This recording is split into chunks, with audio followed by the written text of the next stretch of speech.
आगरा एक ऐसा ऐतिहासिक शहर है जहां कदम कदम पर मानो इतिहास बिखरा हुआ हो।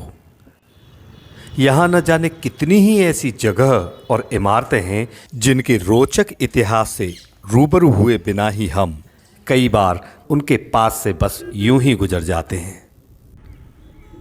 तो चलिए आज एक बार फिर ऐसी ही एक महत्वपूर्ण इमारत के बारे में बात करते हैं जिसे देखकर आप भी यही कहेंगे कि आखिर अब तक हमने इसे क्यों नहीं देखा। जी हाँ, इस इमारत का नाम है कांच महल, जो आगरा के सिकंदरा में अकबर के मकबरे की परिसर में ही स्थित है। लेकिन इतनी प्रमुख जगह पर स्थित होते हुए भी शायद लोग इसके विषय में अधिक नहीं जानते हैं, क्योंकि यहाँ घूमने आने वाले पर्यटकों का ध्यान मुख्य रूप से अकबर के मकबरे की भव्य इमारत पर ही रहता है और संभवतः इसी के चलते इसी परिसर में स्थित यह खूबसूरत इमारत कांच महल उनका प्रमुखता से ध्यान आकर्षित नहीं कर पाती है। आगरा में Agra Delhi national highway NH2 के किनारे स्थित सिकंदरा स्मारक में प्रवेश करके जब कुछ कदम आगे बढ़ते हैं तब बाईं ओर यह रास्ता अकबर के मकबरे की ओर जाता है तथा यहाँ से यह दाईं ओर जाने वाला रास्ता कांच महल की ओर जाता है।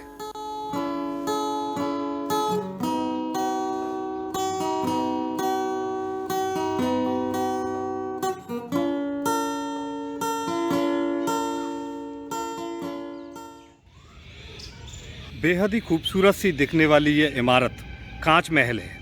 इसका निर्माण सन 1605 से 1619 के बीच जहांगीर के द्वारा कराया गया था। यहाँ लगे शिलालेख के मुताबिक यह इमारत शाही हरम की महिलाओं का आवास गृह था, यानी लेडीज रिसोर्ट था, जिसका उपयोग जहांगीर अपने शिकारगाह के रूप में भी करता था। जानकारों का मानना है कि उस समय इस स्थान के आसपास घना जंगल था जो शिकार के लिए उपयुक्त जगह थी। जहांगीर इन जंगलों में अपने शिकार के शौक को पूरा करता था तथा अपनी शिकार की थकान मिटाने के लिए इसी कांच महल में आराम करता था। साथ ही हम सभी जानते हैं कि अकबर ने अपने समय में ही अपने लिए इस स्थान पर अपने मकबरे का काम प्रारंभ करा दिया था, जिसे बाद में उसके बेटे जहांगीर ने पूरा करवाया था। जानकारों का एक वर्ग यह भी मानता है कि जब जहांगीर इस मकबरे के कार्य को देखने के लिए यहाँ आता था तब वह यहीं इसी इमारत में रुकता था और इस कार्य में लगे हुए अधिकारियों कारीगरों को इसी इमारत से उचित निर्देश भी देता था। यह कांच महल एक वर्गाकार 2 मंजिला इमारत है जो मुगल वास्तुकला की विशेषताओं का एक जीता जागता उदाहरण है। सामने से देखने पर इसमें एक विशाल मेहराबदार प्रवेश द्वार दिखाई देता है जिस पर बहुत ही खूबसूरत डिजाइन बनी हुई है। इस मेहराबदार प्रवेश द्वार के ऊपरी हिस्से में लाल पत्थर पर सफेद संगमरमर की बहुत ही सुंदर पच्चेकारी की गई है, जिसमें फूल पत्तियों का डिजाइन दिया गया है जो इसे बहुत ही भव्य और आकर्षक बना देता है।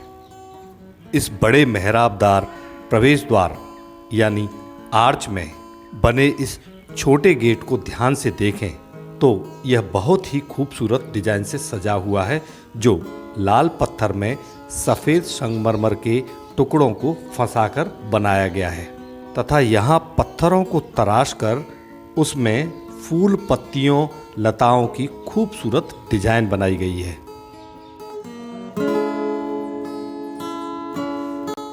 साथ ही इस गेट के ठीक ऊपर एक सुंदर सा छज्जा भी दिखाई दे रहा है जिसके नीचे खूबसूरत पत्थर के ब्रैकेट बने हैं।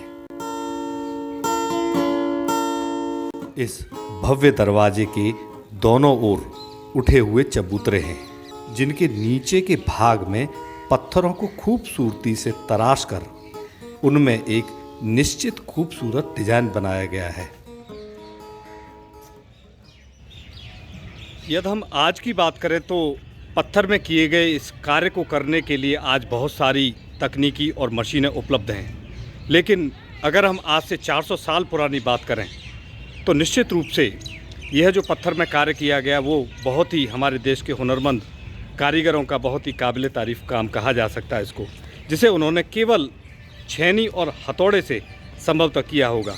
तो निश्चित रूप से इसमें जो नक्काशी का पत्थर में जो कार्य किया गया है, जो बेहद ही मजबूत पत्थरों को जिस प्रकार से छेनी और हथौड़ों की सहायता से उन्होंने तराशा है, वो बहुत ही काबिल तारीफ़ कहा जा सकता है उस काम को।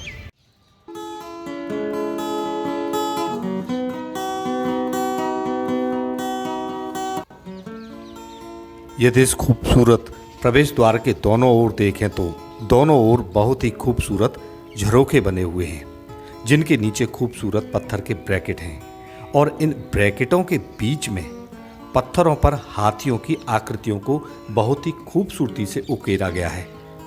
इस आकृति में हाथियों के युद्ध के दृश्य को दर्शाने की कोशिश की गई है। यहाँ पीले पत्थर के बीच में खूबसूरती से फूल की आकृति को उकेरा गया है। इस सामने के भाग के दोनों किनारों पर स्तंभों का रूप दिया गया है, जिसे खूबसूरती से तराश कर एक सुंदर सा डिजाइन बनाया गया है। यहाँ पत्थरों पर मदिरा रखने वाले बर्तनों की आकृतियों को उभारा गया है। कहने का अर्थ है कि इस प्रवेश द्वार को तथा इसके बाहरी भाग को पत्थरों को बहुत ही खूबसूरती से तराश कर इसे बहुत ही सुंदर व आकर्षक बनाया गया है। इस इमारत में बहुत ही खूबसूरत बालकनी और झरोखे हैं।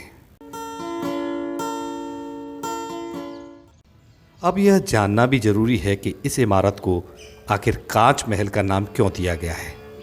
दरअसल इस इमारत में पीली, नीली, हरी, नारंगी खूबसूरत टाइल्सों का प्रयोग किया गया है, जो दिन में सूरज की रोशनी से और रात में चंद्रमा की किरणों से जगमगा उठती हैं, जिससे इस इमारत की जो खूबसूरती है वो और भी अधिक बढ़ जाती है। इसलिए शायद इस इमारत को कांच महल कहा गया होगा। यदि हम इस इमारत के भीतर के भाग को देखें तो यह इसका केंद्रीय कक्ष है। कक्ष के दोनों ओर दालान हैं।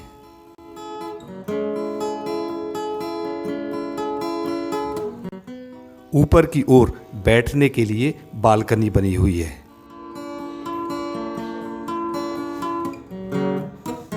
यह कक्ष हवा और रोशनी से भरपूर है। इसके डिजाइन में वेंटिलेशन का बहुत ही ध्यान रखा गया है।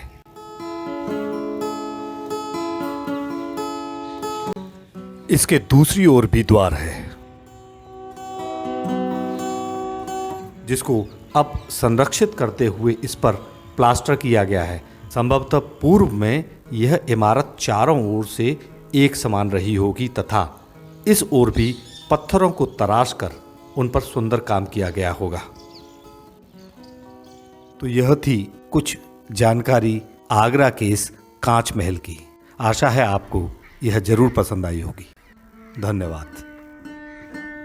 आप सभी से अनुरोध है कि ऐसे रोचक जानकारीपूर्ण वीडियो के लिए इस चैनल हमारा इंडिया को अभी सब्सक्राइब कर बेल आइकन बटन को अवश्य दबा दें।